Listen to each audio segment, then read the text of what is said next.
সকালে একটু দেরি করেই ঘুম থেকে উঠেছিলাম। তারপর স্নান করে একবারে ঠাকুর ঘরে চলে এসেছি।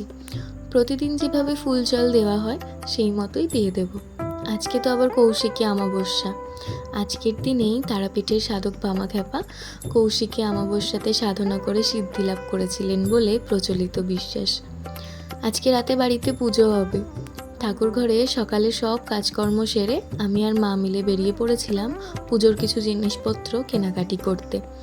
তারপর বাড়ি ফিরে আমি বসে পড়লাম বাড়ির মা, লক্ষ্মী, গণেশ, নারায়ণ সবাইকে নতুন কাপড় জামা পরানোর জন্য। আটনের কাপড়টাও চেঞ্জ করেছিলাম। সাজানোর পর সব কিছু কেমন নতুন নতুন লাগছে। তোমাদের কেমন লাগছে জানিও তো। এইদিকে মা বাবা রাতের ভোগের সব জোগাড় করছে। ভোগের জন্য রান্না হয়েছিল খিচুড়ি, 5 তরকারি, 5 রকমের ভাজা, পায়েস, আর এবারে না 2টো স্পেশাল জিনিসও ছিল, তালের ফুলুরি আর তালের ক্ষীর। ভোগের রান্না তো হচ্ছে আর আমি এদিকে ফুলের মালাগুলো গেঁথে ফেলেছি। পদ্ম ফুলের মালা, গাঁদা ফুলের মালা, বেল পাতার মালা। জানি অনেকে বলবে গাঁদা ফুলের মালা তো কিনতেই পাওয়া যায়, আবার বানানোর কি দরকার ছিল। কিন্তু কি জানো তো, ফুলের মালাটা না সুতলি দড়ি দিয়ে বানানো ছিল, তাই ওটা নতুন করে আবার গাঁথলাম। মাঝখানে আমার শরীরটা খুব খারাপ হয়ে গেছিলো।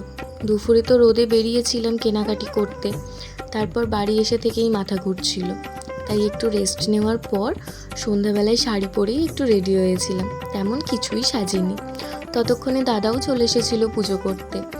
সন্ধ্যাবেলায় মাসি, মেসো, দিদা, দাদু, সেজো মা, দিদি, ওই বাড়ির মা বাবা সবাই চলে এসেছিল। জোগাড়ে যেগুলো বাকি ছিল সেগুলো সব ঠিকঠাক করে পুজো শুরু করলো। মাকে বরণ করা, মায়ের চক্ষুদান, আরতি, পুষ্পাঞ্জলি সব কিছু হওয়ার পর হোম। পুজো শেষে এতক্ষণে নীল এসছে দোকান থেকে, সময় সুযোগই পাইনি। তারপর তো সবার খাওয়া দাওয়া হয়ে যাওয়ার পর শেষে আমরাও খেয়ে নিলাম। আজকের উপোস ভাঙলাম। তারপর সারাদিনটা এত কিছুর মাঝে এইভাবেই চলে গেল।